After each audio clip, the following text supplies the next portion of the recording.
LD study channel में आपका स्वागत है। आज का क्लास 10th क्लास के छात्र छात्राओं के लिए है। आप इस वीडियो में अंत तक बने रहेंगे ताकि आपको समझ में आ जाए कि 45 डिग्री के त्रिकोणमितीय अनुपात को हम लोग कैसे निकालते हैं। 45 डिग्री के त्रिकोणमितीय अनुपात आज सीखना है।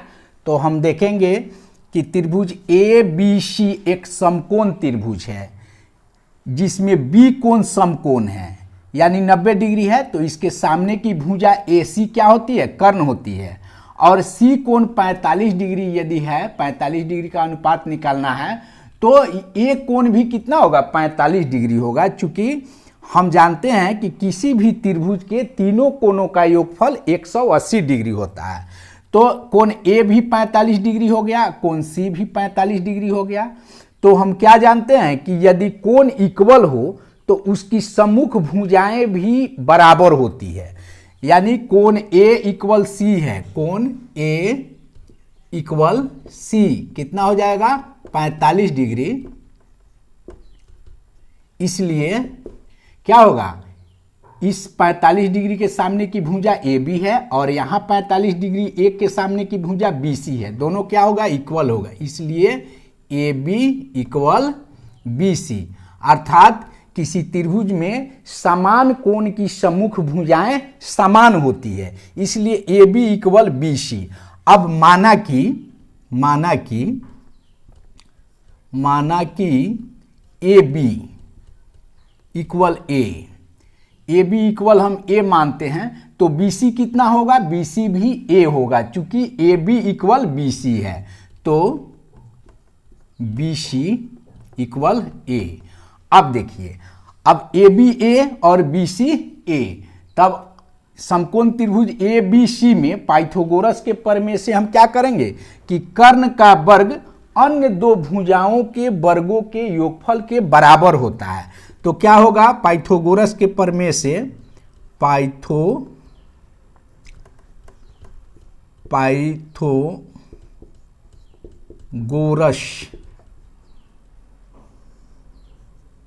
पाइथागोरस प्रमेय से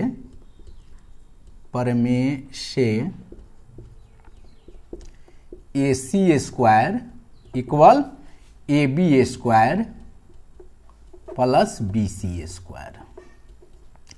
तो AB A है इसलिए यहाँ हो जाएगा A स्क्वायर, और BC भी A है तो यहाँ A स्क्वायर हो जाएगा, यानी 2A स्क्वायर। इसलिए AC इक्वल क्या हो जाएगा? इधर से रूट स्क्वायर हटता है तो इधर क्या हो जाता है? वर्गमूल हो जाता है, यानी 2A स्क्वायर अब का ये वर्गमूल हो जाएगा। तो क्या लिख देंगे इसको? √2A, या इसको लिख देंगे A√2। अब हमको ये कर्ण AC कितना आ गया? A√2। अब देखिए, समकोण त्रिभुज ABC की तीनों भुजाएं जब हमको ज्ञात हो गई तब हम क्या करते हैं? कोण के सापेक्ष इसका अनुपात निकालते हैं। तो यहाँ देखेंगे कि दो न्यून कोण, एक यहाँ 45 डिग्री है और एक यहाँ 45 डिग्री है।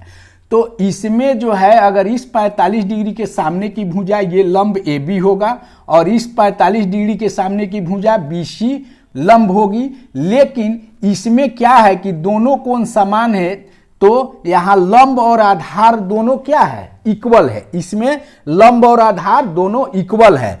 तो किसी कोण C के लिए निकालिएगा 45 डिग्री से, या कोण A के लिए निकालिएगा, दोनों का अनुपात इसमें क्या होगा? सेम होगा। जैसे यहाँ कोण C के लिए 45 डिग्री निकालेंगे तो साइन 45 डिग्री, तो साइन का क्या अनुपात होता है? P/H, यानी लंब बटा कर्ण, लंब बटा कर्ण। तो यहाँ लंब और आधार दोनों इक्वल है, इसलिए इस 45 डिग्री के सापेक्ष निकाले या इस 45 डिग्री के सापेक्ष निकाले, कोई अंतर नहीं होगा। तो लंब बटा कर्ण, तो लंब क्या है? A और कर्ण क्या है? A√2। अब यहाँ A और A कट गया तो क्या बचा? 1/√2, यानी साइन 45 डिग्री का मान क्या होगा? 1/√2। अब इसमें निकालेंगे हम फिर कॉस 45 डिग्री। तो कॉस का क्या अनुपात होता है? B/H, यानी बेस बटा हाइपोटेनस, आधार बटा कर्ण, तो यहां क्या लिखेंगे, आधार बटा कर्ण। तो ये आधार कौन हो जाएगा इसके लिए, ए बी, तो यहां ए बी आधार हो जाएगा और बी सी लंब हो जाएगा, लेकिन इसमें आधार और लंब दोनों क्या इक्वल है, तो आधार हो जाएगा ए बटा कर्ण हो जाएगा a√2। यहाँ कट गया, कितना हो जाएगा 1/√2, यानी साइन 45 डिग्री और कॉस 45 डिग्री दोनों का मान क्या होता है 1/√2। अब यहाँ लिखेंगे tan 45 डिग्री, तो tan का क्या अनुपात होता है P/B, यानी लंब बटा आधार, लंब बटा आधार। तो लंब कितना है, दोनों लंब और आधार इसमें दोनों इक्वल है, तो a बटा a, अर्थात ये क्या हो जाएगा 1। tan 45 डिग्री का मान क्या हो गया 1। अब हम देखेंगे साइन का जो उल्टा होता है कौशिक 45 डिग्री का मान कैसे निकालेंगे। अब है कौशिक 45 डिग्री।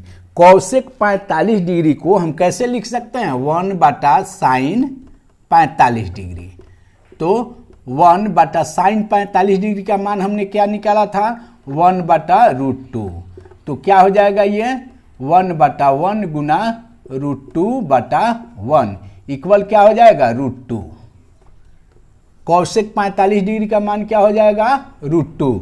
अब ये साइन का रिवर्स है, व्युत्क्रमानुपाती है। अब कॉस का क्या होता है सेक, तो सेक 45 डिग्री इक्वल हो जाएगा 1 बटा कॉस 45 डिग्री। तो 1 बटा कॉस 45 का भी मान होता है कितना 1/√2, तो 1/1/√2। अब इसको क्या करेंगे 1/1 गुना √2/1 इक्वल √2। साइन और कॉस का 45 साइन 45 डिग्री और कॉस 45 डिग्री दोनों का मान होता है 1/√2। उसी तरह कौशिक 45 डिग्री और सेक 45 डिग्री दोनों का मान क्या होता है √2। अब जो है tan का व्युत्क्रमानुपाती क्या होता है कॉट। अब कॉट 45 डिग्री इक्वल क्या हो जाएगा 1 बटा tan 45 डिग्री।